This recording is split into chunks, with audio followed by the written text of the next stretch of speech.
Hello মুক্তার। হ্যাঁ, কে? আরে বাবা, আমি তোমার শাশুড়ি, চিনতে পারতেছো না? কথা শুনেও কি বুঝো না যে কে ফোন করছে? ও, কি হয়েছে আম্মা? কিছু বলবেন? এ বাবা, বলতে তো অনেক কিছুই চাই, আসলে তো বলে তোমাকে সারতেই পারি না।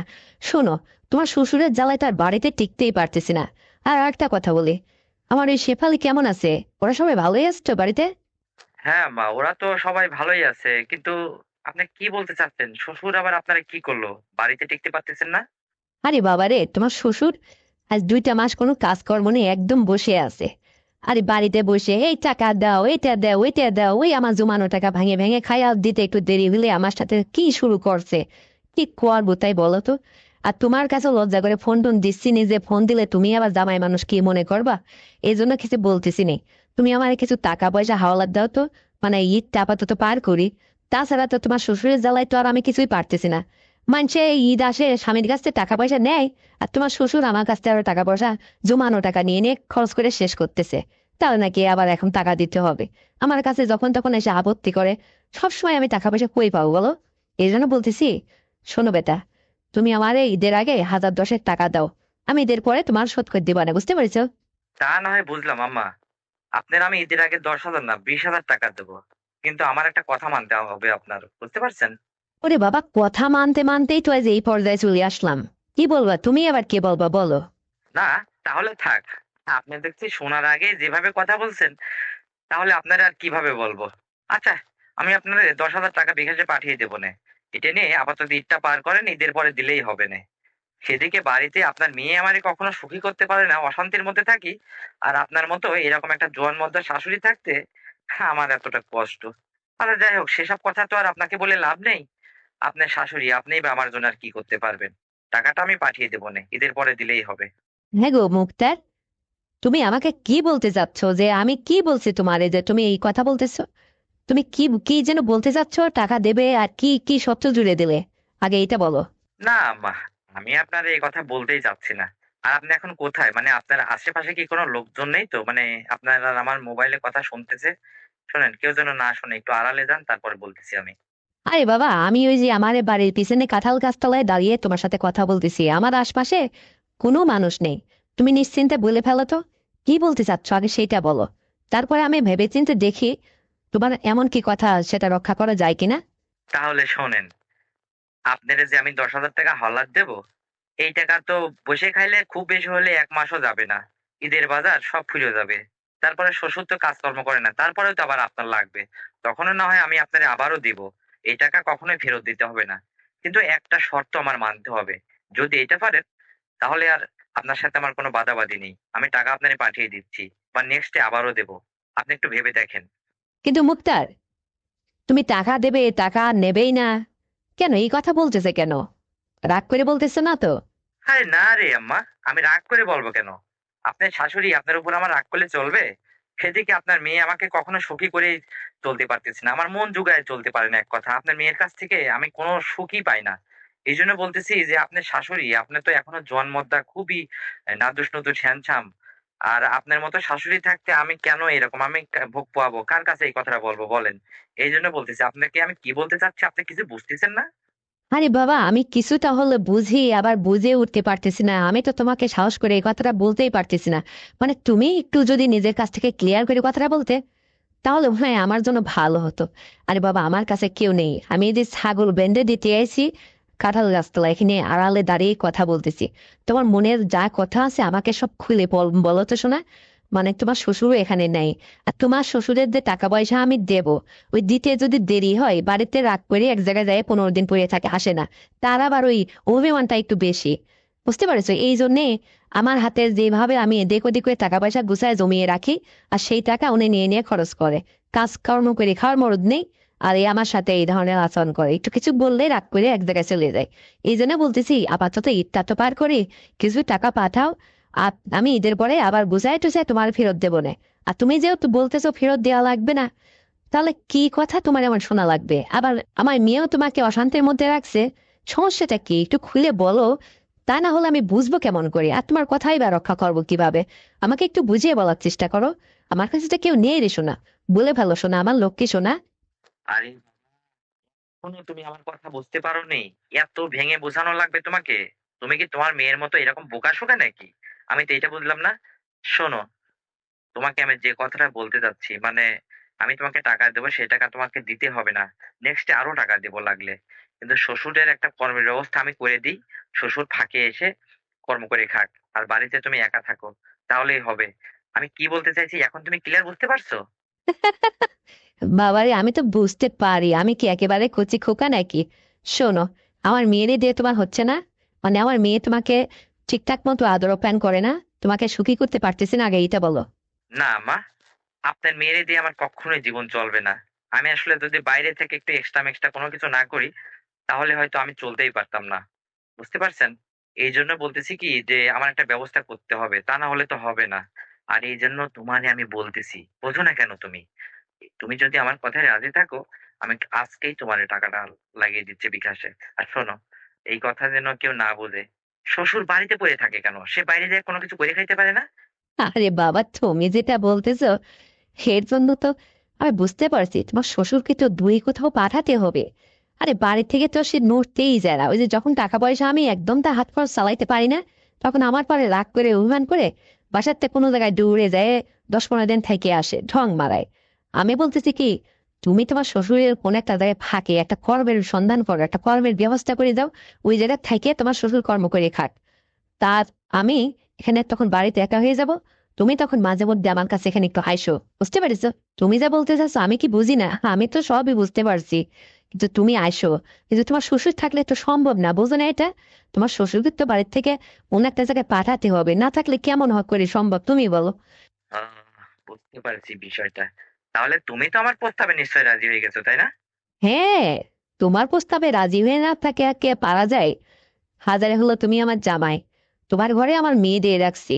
মেয়ের কাছ থেকে যেহেতু তুমি জীবনের সুখ শান্তি কোনো কিছুই পাচ্ছ না ঠিকঠাক মতো, তাহলে তো তোমার দেখাশোনার দায়িত্বটা আমারও একটু আছে, তাই না? আর আমার যেহেতু ভান্ডারে কম নাই, অনেক কিছু আছে, তোমাকে দিলে তো আর ফুরবে না রে বাবা। কিন্তু ওই যে প্রবলেম তোমার শ্বশুর বাড়িতে থাকে, এই জন্য বললাম। আর আগে একটু হেজে করে করে তোমার কাছ থেকে শোনার ট্রাই করলাম যে তোমার মুখ দিয়ে এই কথাটা আগে বের করো। আমিও শুনছি তুমি নাকি সুন্দরভাবে অনেক বেশি কিছু পারো। এটা মেয়ের কাছ থেকেও শুনছি রে বাবা। আমি কি খোঁজ নেই না তোমার? কিন্তু আমি জানি রে বাবা, ওর মেয়ে তোমাকে আসলে যে এরকম করে চলতেছে, আমার পেটের মেয়ে বলে কথা। এটা অসম্ভব, মেনেই নেওয়া যায় না। তারপরেও তো আসলে সবাই একরকম হয় না। আচ্ছা ঠিক আছে, আমি তোমাকে দিনের পর দিন সময় দেব। তোমার শ্বশুরের আগে কর্মের ব্যবস্থা করো, তাহলেই হবে, বুঝতে পারছো? আর শোনো, তোমাকে, তুমি যে আমাকে টাকা হলার দেবে, এই টাকা তোমাকে আর কখনো দিতে হবে না তো? আরে না রে জান, লক্ষ্মী সোনা, আমার এই টাকাটা তোমাকে আর কোনোদিনও দিতে হবে না। শুধু এইটাই না, এরপরে নেক্সটে তোমার সংসারে যা লাগে আমি চালিয়ে নেব। তোমার আর এই শ্বশুরের টাকায় ব্যয় লাগে। তারপরে শ্বশুরের কাজ না করলেও চলতো, কিন্তু তাকে বাড়ি ছাড়া করতে হবে। বাড়ির থেকে দূরে কোথাও আমি একটা কর্মের ব্যবস্থা করে দিচ্ছি। দেখি আমার এক বন্ধুর সাথে কথা বলে তার ফ্যাক্টরিতে লাগিয়ে দেওয়া যায় কিনা শ্বশুরকে। যদি ওখানে সেটেলমেন্ট করে দিতে পারতাম, তাহলে তো তুমি বাড়িতে একলাই হয়ে যেতে। আর তখন আমি নিয়মিত তোমার বাড়িতে আসা যাওয়া করতাম। মানে তোমার মতো শাশুড়িকেও আমার দরকার। আরে আমি তো তোমার সমস্ত কিছু দেখছি, বোঝো না এটা? শাশুড়ি হলে কি হবে তুমি? তোমার আদর আপ্যায়ন আমাকে একটু করার সুযোগ দাও। আমার খুব ইচ্ছে করে। তোমার মন চায় না এটা? কিন্তু বাবারে, আমি কি তোমাকে আবার চালিয়ে নিতে পারবো তো ঠিকঠাক মতো? আমার তো ভয় করে। তোমার শ্বশুর বুড়ো হয়ে গেছে, তার হিসাব আলাদা। কিন্তু তোমার শ্বশুরের যখন 30 বছর বয়স, আমার কিন্তু তখন 16 বছর বয়স। সেই সময় আমার তার সাথে বিয়ে হয়েছিল। এখন বোঝো ব্যাপারটা। আমি সেরি মানুষ, সেরি অমনি রয়ে গেলাম। আর তোমার শ্বশুর এখন বুড়োর পর্যায়ে চলে গেছে, বুঝতে পারছো? বুঝাই যায় না যে আমার পেটের মেয়ে তোমার কাছে দিছি আমি। সে পালি আর আমি কতটুকু তফাৎ বলো? এই জন্য বলতেছি, তোমাকে আমি নিশ্চয় চালিয়ে নিতে পারবো রে বাবা। তুমি এই বিষয়ে চিন্তা করো না তো। তোমার এই দিনের পর দিন মেয়ের কাছে অসুখী কথাটা আর আমার শুনতে ইচ্ছা করতেছে না। আরে আমার বান্ধবী কি কম আছে নাকি? আমি তো তোমাকে দারুণ ভাবে সুখী করব। তোমার এই সমস্ত কথা তুমি মন থেকে একদম মুছে ভুলে যাবে, মুছে ফেলবে। শুধু আমার একটু সংসারের খেয়াল খুশি রাখো বাবা। আমার তো আর বড় ছেলে মেয়ে কেউই নেই যে তার হাল ধরে আমি থাকবো। তোমার মতো যে আমার এই যে এত ব্যবসা প্রপার্টি এত কিছু থাকতে, তোমার এই জোয়ান মদ্দাই সুন্দরী শাশুড়ি কেন এরকম অসুখী থাকবে? তুমি একটু খেয়াল রাখলেই তো পারো। আর বাকিটা তো আমি তো তোমাকে প্রতিশ্রুতি দিচ্ছি, আমি তোমাকে চালিয়ে নেব। এখানে অসম্ভবের কি আছে? তুমি লজ্জা পেলো, আমি তো তোমাকে ফ্রি করে দিলাম। আরে বাবা, আমার যা আছে তুমি তো খেয়ে ফোরাতে পারবা না। আমি তোমাকে অনেক সুখী করতে পারবো, বুঝতে পারছো? মেয়ের কথা বাদ দাও, শেফালি তোমার সাথে কি করলো না করলো এটা বড় ম্যাটার করে না। বাকিটা তুমি আমার উপরে ছেড়ে দাও, আমি তোমাকে চালিয়ে নেব। কিন্তু ওই যে তোমার শ্বশুর, তাকে এই বাড়ির থেকে সহায় কোনো একটা জায়গায় কোম্পানিতে লাগিয়ে দাও, সে ওখানে থেকে কাজকর্ম করুক। ও 2 মাস 3 মাস পরে বাড়িতে আসবে, সেটা দেখা যাবে। আর বাকিটা তুমি আমাকে চালিয়ে নাও। আর শোনো, আমাকে একটা বাবু দেওয়া যায় না? মানে তোমার শ্বশুর তো জীবনে আর কখনো এটা ইয়েই করতে পারলো না, বুঝতে পারছো? আমার খুব শখ করে যদি আর কি হতো। এখনো যেহেতু তোমার শ্বশুর বেঁচে আছে, তার নাম মাঙিয়ে না চালিয়ে নিতাম। পারবে না এটা তুমি? এটা আবার আপনি কি বলেন? তা কি আদৌ সম্ভব হবে আপনি যেটা বললেন? তবুও এভাবে চলাফেরা করতে, করতে দিনের পর দিন থাকতে, থাকতে যদি কোনো কিছু অজান্তে হয়ে যায় হবে। আপনি যেহেতু বলছেন এত করে, আপনি এটা আপনার হাতে, আমার হাতে না তো। আপনি চাইলেই নিতে পারবেন। তবে যেহেতু শ্বশুর বেঁচে আছে, শ্বশুরের ঘাড়ে গজিয়ে দিবেন। বুঝতে পারছেন? এটা একটু টেকনিক। আর আপনি আমাকে সুখী রাখলে আপনার কোনদিনও সংসারের আর কোনো অভাব থাকবে না। আপনাকে আমি চালিয়ে নেব। কথা কিন্তু এটাই তাহলে ফাইনাল। আর শেফালি যেন কখনো এটা না জানে। আপনার মেয়ের সামনে আমাকে ফোন-টোন দেবেন না। ফোন দিলে আপনার মেয়েকে যে আপনার মেয়ের সাথে একটু কথা বলে নেবেন। বুঝতে পারছেন? মুক্তার, তুমি যদি এই সহযোগিতা করো বাবা আমাকে, তাহলে যে আমার কি ভালো হতো তোমাকে আমি বুঝাইতে পারবো না। আমার অনেক দিনের সাধনা, অনেক দিনের শখ, জানো? এটা যদি তুমি আমাকে পূরণ করো, আমি তোমার কাছে চিরকৃতজ্ঞ থাকবো। কারণ এটা আদৌ কারো দ্বারা কি সম্ভব তুমি বলো? আমি বা এখন কোথায় যাব? হাজার হলো আমি তোমার শাশুড়ি, আমার ভালো মন্দ খোঁজ খবর নেওয়ার দায়িত্বটা তো তোমার আছে অবশ্যই, যেহেতু তুমি আমার জামাই। আর তোমার ঘরে আমার মেয়ে বলে আছে বলে কথা, তাই না? এখন শেফালি তোমাকে কতটুকু কি সুখী করলো, কি দিল না দিল, কি হলো না হলো, এই নিয়ে তুমি মন খারাপ করো না রে বাবা। বাকিটা আমি তোমাকে দেখে নেব। তুমি আমার উপর একটু ছেড়ে দাও তো। তুমি শুধু আমার উপর একটু খেয়াল খুশি রাখো, এটাই হবে। আর শোনো, মাঝে মধ্যে তোমার কাছে একটু আমাকে নিয়ে যাও। আমি শুনতে পারলাম যে তুমি নাকি বাসা ভাড়া থাকছো, ওখান থেকে ওই 15 দিন পর পর বাড়িতে আসো। তো তোমার কাছে আমাকে 2 একবার নিলে কি হয়? ওখানে যায় শাশুড়ি আমার কাছে 2 4 দিন থাকে না? থাকলে কার কি হতো? তোমারই তো ভালো হতো। পাগল ছেলে, হাতের ঘরে পাইতে বোঝো না এটা? নেওয়া যায় না? একটু ভেবেচিন্তে দেখো। মানে আমার মেয়েও যেটা এটা না বোঝে, বুঝতে পারছো আমি কি বলতে চাইছি? আরে বাবা! এখানে তো আমি বাসায় থাকি কেন? এটা তুমি নিশ্চয়ই বুঝতে পারোনি। আমি তোমাকে বুঝিয়ে বলি। তোমার মেয়ের কাছে গেলে তো তোমার মেয়ে আমাকে কোনো কিছুতে, তার কোনো ব্যবহারে আমাকে মুগ্ধ করতে পারে না। আমাকে ওই সমস্ত কোনো কিছুতে সখী করতে পারে না। আর আমার মতো এরকম হ্যান্ডসাম একটা যুবক ছেলের কি লাগতে পারে? তুমি এটা জানো না শাশুড়ি হয়ে? এইজন্য আমি তোমাকে বলতেছি যে এখানে এসে থাকার একমাত্র উদ্দেশ্যই হচ্ছে আমার বাইরে থেকে কিছু আমার বান্ধবী আছে, তারা এখানে আসে আমার সঙ্গে অ্যাক্টিভ ভাবে, মাঝে মধ্যে তারা সময় দিয়ে যায়। আর এখান থেকে আমি এইভাবেই কিন্তু মানে খুব ভালো দিনকাল কাটাচ্ছি। আর তুমি যদি আমাকে সময় দাও তাহলে এদের তো কারো দরকার নেই। কারণ ওরা তো আমার কাছ থেকে প্রচুর টাকা হাতিয়ে নিয়ে যায়। আমি এটা করতে যাবো কেন? এটাকে আমি কোনো সংসারের কাজে লাগাবো। তুমি যদি আমাকে সময় দাও তাহলে তো আমার ভালোই হয়। তুমি আসো, ঈদের পরেই আমার বাসাতে চলে আসো। এসে ৭ দিন থেকে যাও। পারবা আসতে? তাই নাকি? আরে বাবা, এইরকম হলেই তো ভালো হয়। আমি তো এই কথাটাই তোমাকে বলতেছি, তুমি বুঝো না কেন? হ্যাঁ, আলাদা বাসা, সেখানে আমি তোমার শাশুড়ি, তোমার কাছে যাই তোমাকে রান্না বান্না করে খাওয়াবো। আর তোমার যেটা দরকার, সেটা যদি আমি ওখানে যাওয়ার পরে তোমার মনটা খুশি হয়, ভালো হয়, আমি চেষ্টা করবো তোমাকে, আপ্রাণ চেষ্টা করবো খুশি করার জন্য। আরে ওই সমস্ত, যে সমস্ত তোমার বান্ধবীরা এসে তোমাকে চালিয়ে নেয়, ওরা আবার কি তোমাকে এত খুশি করতে পারে? ওরা তো আসলে টাকার লোভে পড়ে, বোঝো না এটা? আর আমার কি তাই? আমার উদ্দেশ্য আমার জামাই যেন খুশি থাকে। আরে বাবা, তুমি কার কাছ থেকে কি পাইছো না পাইছো আমি জানি না, আমি তোমাকে এত সুন্দর করে দিব, তুমি দেখবা। মানে আমার আচরণে তুমি অনেক মুগ্ধ হবা। আমি তো অনেক মোটা সোটা কোল ভরা উঁচু লম্বা, বুঝো না? আর আমার পেটে যে কি হইলো, মানে তোমার শ্বশুর ওই যে বেটে মানুষ তো, আমার পেটের মেয়েটাও একটু বেটে টাইপের হয়েছে। মানে তোমার মনে হয় কাঁদ অব্দি হয়, ঠিকঠাক মতো মেলে না, বুঝতে পারছো? এই জন্য আসলে তুমি ওর কাছ থেকে কোনো কিছু এতটা ভালো পাও না। কিন্তু আমি তো তা না। তুমি কিন্তু আমার সাথে একদম অ্যাডজাস্ট পাবা, আমি যেরকম উঁচু লম্বা, তুমিও তাই। আর দেখো না, আমার রাঙা ঠোঁট দুটো দেখতে তোমার কেমন লাগে? তুমি কি আমাকে কখনো ভালো করে তাকিয়ে দেখছো? আমার মনে হয় দেখো নাই। যদি একটু ভালো সুনজরে একবার তাকিয়ে দেখো, তোমার খুব ভালো লাগবে আমি জানি। আমি কত ইচ্ছা করে আমি বাবার বাড়িতে থাকতে কত পার্লারে গেছি। আর এই যে গরিব ঘরে বিয়ে হয়ে পার্লারে তো দূরে থাক, একটু সোনো পাউডার মতো ঠিক মতো তোমার শ্বশুর আমাকে জুটিয়ে দিতে পারে না। তা নিজে সাজসজ্জা করবো কি করে? রূপচর্চা একটু করতে পারি না। তুমি যদি আমাকে সুন্দরী ভাবে আরো কিছু দেখতে চাও, আমি যদি তোমাকে আমার সৌন্দর্য রূপ প্রদর্শন করি, তাহলে তুমি আরো মুগ্ধ হবা। এই জন্য শাশুড়ির প্রতি একটু খেয়াল খুশি রাখো। আমাকে দু একটা দিন পার্লারে নিয়ে যাও, একটু সাজুগুজু করাও, একটু নতুন পোশাক আশাক পরাও। দেখো আমাকে দেখতে তোমার কত ভালো লাগবে। দেখো না, আমি এখনো বসলে পারি, আমার 4-5টা গাছ পরে কত সুন্দর। এটা কত মাস ফেল বেল করে তাকিয়ে থাকে, আর তোমার মতো জামাইকে মুগ্ধ করবো, এটা তো আমার ওয়ান টুর কাজ, বুঝলে? এটা তুমি আমাকে পাওয়ার পর অনেক খুশি হবা, দেখবা তোমার কোনো কথাতে, তোমার কোনো আচরণে আমি হ্যাস ঠ্যাস কিচ্ছু বলবো না। একদম আমার কোনো কিচ্ছু থাকবে না। তোমার যত খুশি, যেভাবে তুমি চাও রে বাবা, আমি সেইভাবে তোমার আপ্যায়নে রাজি আছি। আমি চাই তুমি সুখে থাকো, তুমি হাসি খুশি ভাবে বেড়াও। আমার মেয়ের কষ্ট তোমার মন থেকে যাতে মুছে যায়, এটা হচ্ছে আমি তোমার শাশুড়ি হিসেবে আমার দায়িত্ব, আমি এটাই করব। কিন্তু আমার দিকে একটু সুনজর রাখো, আমাকে একটু সাজাও, আমাকে কসমেটিক্স কিনে দাও, আমাকে রূপসজ্জা করার জন্য সবকিছু কিনে দাও, একটু আগায় যুগায় আমাকে। আমি তো সুন্দরী, শুধু একটু খেয়াল রাখো তাহলেই হবে। আরে এখন পর্যন্ত আমি যদি আমার এই সমস্ত পেটিকোট বা ব্রাথা এই সমস্ত পরি তোমাকে প্রদর্শন করি, তুমি তো মুগ্ধ হয়ে যাবে রে বাবা, চরম খুশি হবে। আর আমার হাতের রান্না অ্যাক্টিভ ভাবে যদি তুমি খাও, তোমার শরীর স্বাস্থ্য আরো বেড়ে যাবে আগের চেয়ে, বোঝো না? এমনিই তোমার দেখতে সুন্দর, কত সুন্দর চেহারা, তারপরে আরো সুন্দর হবে। কিন্তু মেয়েকে কখনোই এটা বুঝতে দেওয়া যাবে না, সে পালে যেন এটা কখনোই না বোঝে। মানে তোমার সাথে আমার এত সুন্দর সুসম্পর্ক তৈরি হয়েছে নতুন করে, এটা যেন শেফালি না বোঝে। আমার মেয়ে বলে কথা, ও আবার শুনলে কিন্তু কিছু একটা মনে করে বসবে, তোমার সাথে আবার সে অশান্তির কারণ হতে পারে, বোঝো না? এটা এটা কিন্তু তাকে বুঝাবা না। তাহলে শোনো, তুমি আমাকে টাকা পাঠিয়ে দাও, তোমার শ্বশুরকে দিই ঠিকঠাক মতো, আর ঈদের পরে তোমার শ্বশুরের একটা কর্মস্থানের ব্যবস্থা করো। তারপরে তোমার শ্বশুর বাইরে থেকে চলে গেলে তখন তো আমি একদম ফ্রি। তুমি 2-10 দিন এখানে এসে মনে করো থাকলে, একা একাই চুপ করে আসবে, 2 রাত থেকে গেল।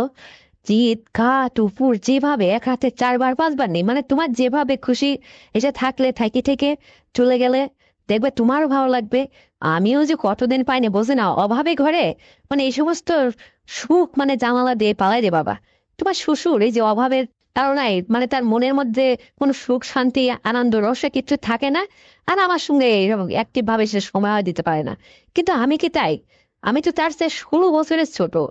তা আমার তো সবসময় সবকিছু প্রয়োজন হয় রে বাবা, সে তো আসলে এটা আমাকে অ্যাক্টিভ ভাবে চালিয়ে নিতে পারে না। আর তোমার মতো জামাই থাকতে আমার তো আর কোনো কষ্ট নেই আজকের পর থেকে। এইটা জেনে আমার খুব ভালো লাগতেছে, জানো, খুবই খুশি মনে হচ্ছে। আমার মনে হচ্ছে আমার জানের কাছে আমি এক্ষুনি চলে যাই। মুয়া।